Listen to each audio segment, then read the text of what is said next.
వైసీపీపై MLA Gorantla Buchaiah Chowdary fire అయ్యారు. తాను మాట్లాడిన మాటల్ని వక్రీకరించి దుష్ప్రచారం చేస్తున్నారని మండిపడ్డారు. కులాలు మతాల మధ్య చిచ్చు పెడుతూ జగన్ అరాచకాలు సృష్టిస్తున్నారని అన్నారు.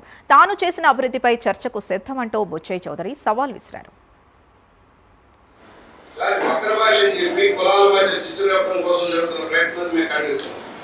పవన్ కళ్యాణ్ గారిని ఏ విధంగా హింసకు పెట్టారో, ఆయన ఏ విధంగా అవమానం చేశారో మనం చూసాం. దాన్ని మర్చిపోయి కాపులంతా కూడా పవన్ కళ్యాణ్ గారు వెనకాల ఉన్నారు, తెలుగుదేశంలో కలిసి వాళ్ళంతా పనిచేసుకుంటున్నారు, రాష్ట్రాన్ని ముందు తీసుకుంటున్నారు. యుద్ధతో ఇవాళ వర్గ విషయంలో రెచ్చగొట్టడం కోసం, కొలతత్వాలు రెచ్చగొట్టడం చేసే ప్రయత్నం మేము ఖండిస్తాం. మీరు చూడండి, అంబటి రాంబాబు గారు ఏం మాట్లాడారు,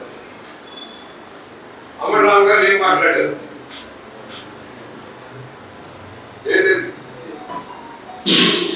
నేనేం మాట్లాడాను? నేను ఎక్కడైనా మీరు ప్రశ్నలు ఉన్నారు, ఇమ్మటైనా ఎవరైనా సరే తప్పుడు ప్రచారం చేసి సహించేది లేదు, ఇళ్ళలోకి బయటకు రాలేదు, మేము తలుచుకుంటే చెప్పారు. కానీ మేము చట్టం ప్రకారం కన్సెషన్ గా ముందుకెళ్తామని కూడా ఆలోచన అదే మీటింగ్ లో చెప్పారు. అవన్నీ వదిలేసి నేను అనని మాటలు వక్రభాషలు చెప్పి అడ్వైజ్ పెట్టి అరగంట చేస్తున్నారు. గోబెల్స్ ప్రచారం చేసి మత సామ్రాజ్యాన్ని కానీ తో సామ్రాజ్యాన్ని కానీ చెడగొట్టడం కోసం జగన్మోహన్ రెడ్డి గారు చేస్తున్న అరాచక విధానాల మీద ఖండించాల్సిన అవసరం ఉంది. రమ్మనండి, అభివృద్ధిలో మాట్లాడదాం. ఏం జరిగిందో 45 సంవత్సరాల చరిత్ర, 44 సంవత్సరాలు నేను ఏం చేశాను చెప్పడం సిద్ధంగా ఎవరైనా సరే సవాల్